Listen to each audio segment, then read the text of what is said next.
কোটা সংস্কার আন্দোলনের শিক্ষার্থীদের উপর হামলা চালিয়েছেন ছাত্রলীগের নেতাকর্মীরা। হামলায় আন্দোলনকারী শিক্ষার্থীদের 15 জুলাই টিএসসিতে কোটা সংস্কার আন্দোলনে যুক্ত শিক্ষার্থীরা সমাবেশ করেন। বেলা ৩টার দিকে বিজয় ৭১ হলের সামনে শুরু হয় সংঘর্ষ। আন্দোলনকারীদের একটি দল বিজয় ৭১ হলে প্রবেশ করতে গেলে তাদের বাধা দেওয়া হয়। এ নিয়ে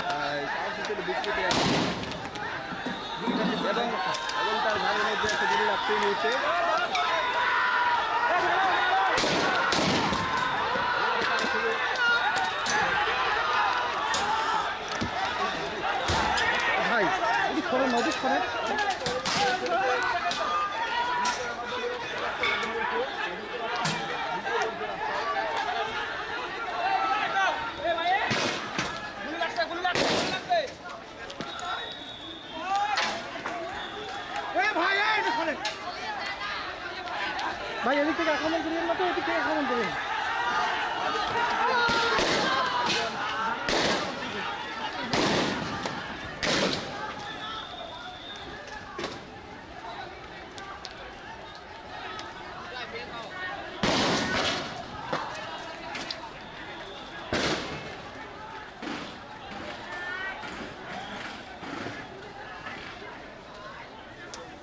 আমি এখানে ইংরেজি ডিপার্টমেন্ট 12 স্টুডেন্ট। তো আমাদের এখানে যে ঝামেলাটা হয়েছে, এখানে অ্যাকচুয়ালি আমাদের কর্মসূচি ছিল অবস্থান কর্মসূচি। আমাদের উদ্দেশ্য ছিল আমরা মডার্নে গিয়ে অবস্থান করব, কিন্তু আমাদের যে এখানে ছাত্র সংগঠন আছে তারা আমাদের আগেতেই জানিয়ে দিয়েছিল যে অবস্থান, ছাত্রলীগ ছিল এখানে। তো ওরা আমাদের জানিয়ে দিছে যে এখানে হচ্ছে আপনাদের অবস্থান কর্মসূচি করা যাবে না, আপনারা হচ্ছে পদযাত্রা করেন। আমরা সেটাতে একমত হয়ে আমরা এখানে পদযাত্রা করার জন্য ইচ্ছুক ছিলাম, কিন্তু তারা পরবর্তীতে আমাদের আরও ফোর্স করে আমাদের যে সবার সাথে কথা ছিল আমরা হচ্ছে পদযাত্রা করে চলে আসব। কিন্তু আমাদের যখন ক্যাম্পাসের গেটে যখন চলে গেছে তখন ছাত্রলীগ সহ বাকি স্যাররা যারা আছে তারা আমাদের হচ্ছে বাধা প্রদান করছে। স্যাররা অ্যাকচুয়ালি যখন সামনে আছে তখন পিছন থেকে এবং তাদের যারা তৃতীয় পক্ষ ছিল তারা স্যারের উপর আক্রমণ করে সেই দায় আমাদের সাধারণ শিক্ষার্থীদের উপর চাপানোর চেষ্টা করছে। এই রকম যে আন্দোলন থাকে সেই আন্দোলনগুলোতে বরাবরই ছাত্র তৃতীয় পক্ষ ঢুকে এবং সাধারণ শিক্ষার্থীদের উপর দায় চাপানোর চেষ্টা করে। তাই আমি আপনাদেরকে নিশ্চিত করতেছি যে এখানে না, এখানে আমাকে ছাত্রলীগের সভাপতি আমাকে চর থাপ্পড় মারছে। এখানে উনি আমাকে নিজে স্টিল আমাকে থাপ্পড় মারছে। এখানে কথা হচ্ছিল আমাদের গত 9 দিন ধরে এখানে আমরা অনুষ্ঠান করতে সমাবেশ করতেছি। এখানে কোনো প্রকার আমাদের সাধারণ শিক্ষার্থী বিশৃঙ্খলা করে নাই, কিন্তু ওনারা আসার কারণেই এই বিশৃঙ্খলা হয়েছে। এই দায়ভার সাধারণ শিক্ষার্থীদের না।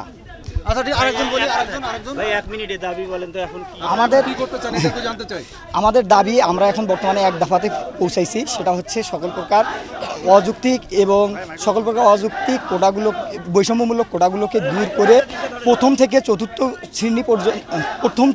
শ্রেণী পর্যন্ত যথাযথ কোটা সংস্কার করা।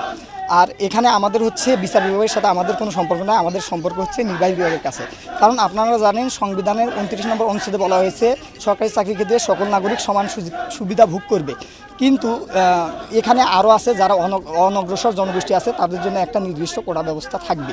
এটা কোটা ব্যবস্থা কিছু সংখ্যক অনগ্রসর জনগোষ্ঠীর জন্য এটা সাংবিধানিক অধিকার, কিন্তু 18 পরিবর্তে যেটা করা হয়েছিল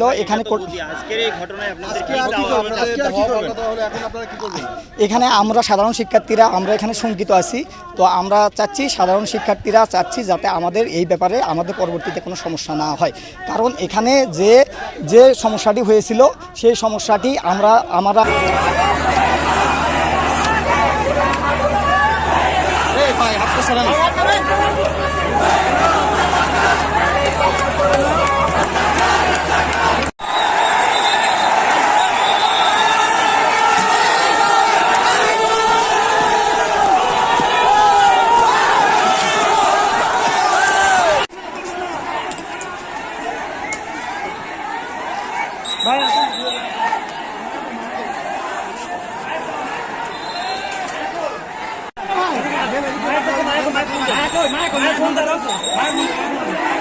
আপনারা বিশ্ববিদ্যালয় মিয়ে আইছে কেন আবার